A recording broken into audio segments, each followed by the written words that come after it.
Hello, friend. Thanks for joining me for another book chat.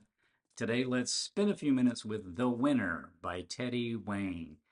This is a thriller, a psychological thriller, and I guess you could even say a literary psychological thriller. So it was originally published in 2024. I really enjoy the books by Teddy Wayne. This is the third of his books that I have read. I previously read and chatted here on my channel Apartment, as well as The Great Man Theory, and I thoroughly enjoyed both of those. But The Winner is his latest book, and I was really happy to get to this. So, the spoilers, this is a thriller.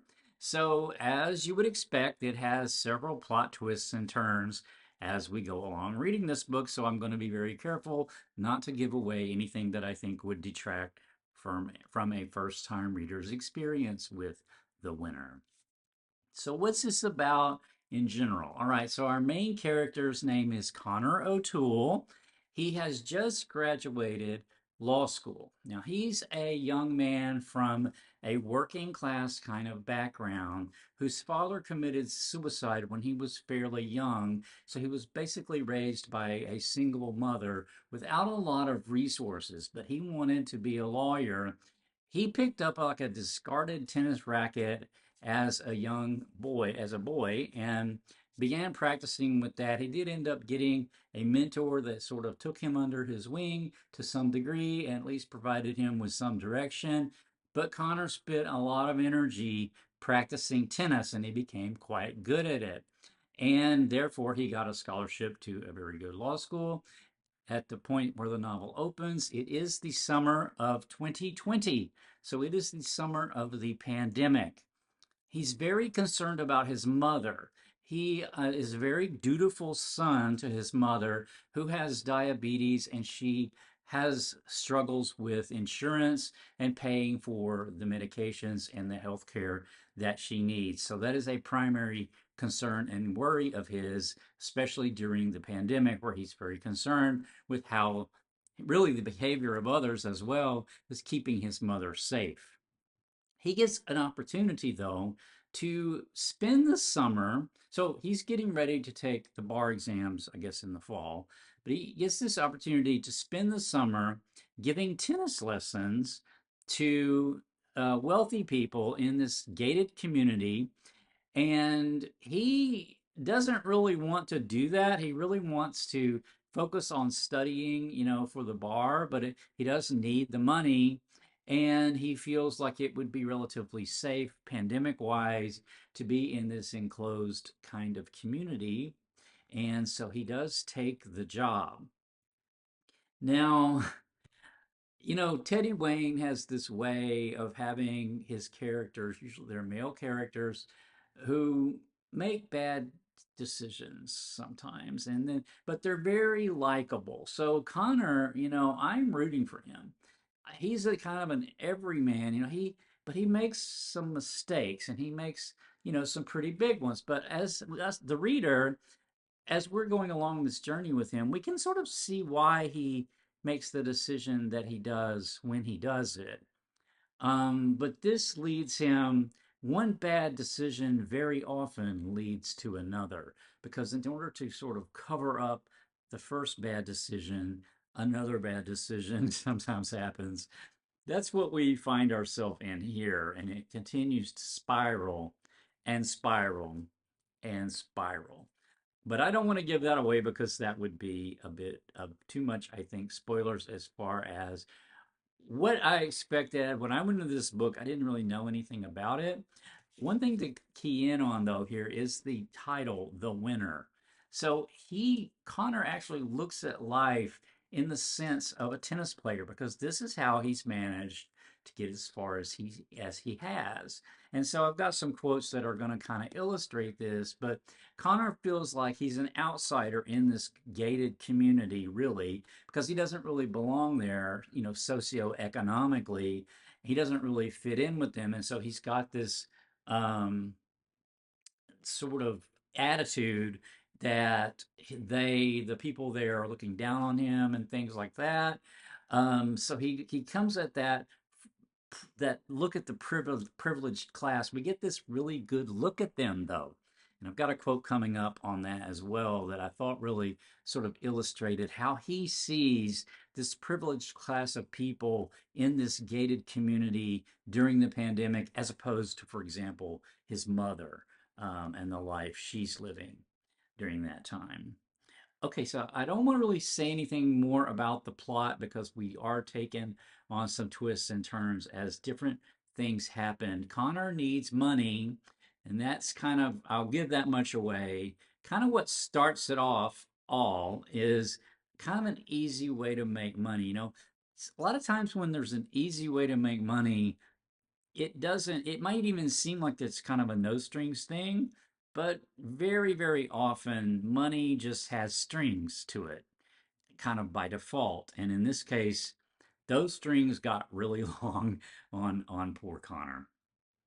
All right, I mentioned I had some quotes to go through, so let's go through those. One is about the alienation that Connor feels among really not even on not only on the gated community but within his own peer group because he feels like he's a kind of a more driven person than many of his peers. So this quote's kind of long, but I thought it's really kind of telling of the psychological state of our main character.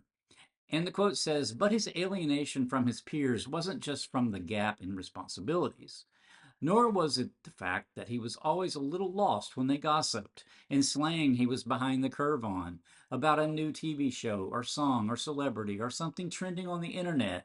It was how they spoke about themselves, what they freely divulged to anyone who would listen, flaunting frailty as a show of strength, taking pride in wounds and weaknesses that had once been shameful. Good for them, Connor supposed, but broadcasting one's vulnerability to the world was unfathomable to him. In a tennis match, you never revealed an injury to your opponent if you could help it. So again, he's looking at life through the lens of a tennis player and winning a tennis match, a singles tennis match. Speaking of that, he did play singles tennis, and there's a further quote about his alienation. It says about singles tennis, a solitary game made for the lone wolves of the athletic world, lonely even when you won. There was no one else with whom to immediately celebrate. So, Connor's kind of a lonely person. And so when he does eventually meet someone that he feels that he can connect to, he makes some bad choices. I'll just throw that little teaser out as far as where we wind up with this character. Okay. Um, so about the winner mindset, processing stuff, how you hear this term. This quote takes place, there's a character, something's happened in her past that she reveals to him after an intimate night with Connor. And Connor's thought says, though he was inclined to cut Georgia plenty of slack, he found this use of processing annoying. People who were hung up on bad things that had happened to them, who thought the only way to deal with what made them unhappy was to endlessly think and talk about it, were asking to remain endlessly miserable. If you really wanted to put something behind you, you were better off just letting the past be past and moving forward. Again, like in tennis, if you focus on the mistakes you made, or if you focus on the moment from if you focus on the past, you're not moving the game forward. So you're going to get tripped up, and you're going to end up losing your match if you focus too much on the past. I mentioned earlier about the safety of privilege and the illustration of privilege here in the book. There's this quote that sort of describes that. It says, outside of unpreventable disease, old age, and flukes, they were safe. This was the true privilege of the untouchable rich, the steel plated security. Money may not have made them all that much more content than regular people. Catherine was a prime example. But it removed so many of the problems that caused misery. And wasn't that its own form of happiness? This is how Connor sees this because of the struggles with his mother, mainly, I think, and the struggles he's had in his past, just getting to the place in life that he felt like he wanted to be. And so he feels like that they're safe, that no matter what happens to them, they're safe. Whatever happens to him, he's not. He doesn't feel that he is safe. This is one of the reasons, I think, the motivations that he makes some of the questionable and bad, aka really bad decisions that he does end up making in this book. Finally, I have one more quote about lapses in judgment. And it, to me, it also sort of illustrates Connor's mindset. He says, "What kind of person are you," she said, "to do this to someone?" He knew what kind of person he was, the kind who had started with a minor impropriety, a brief lapse in judgment, then a bigger one and a bigger one, the ligament stretching like taffy until one day it snapped like a wishbone. Yeah, that's, small mistakes lead to additional mistakes, lead to bigger mistakes. Yeah, the winner, though.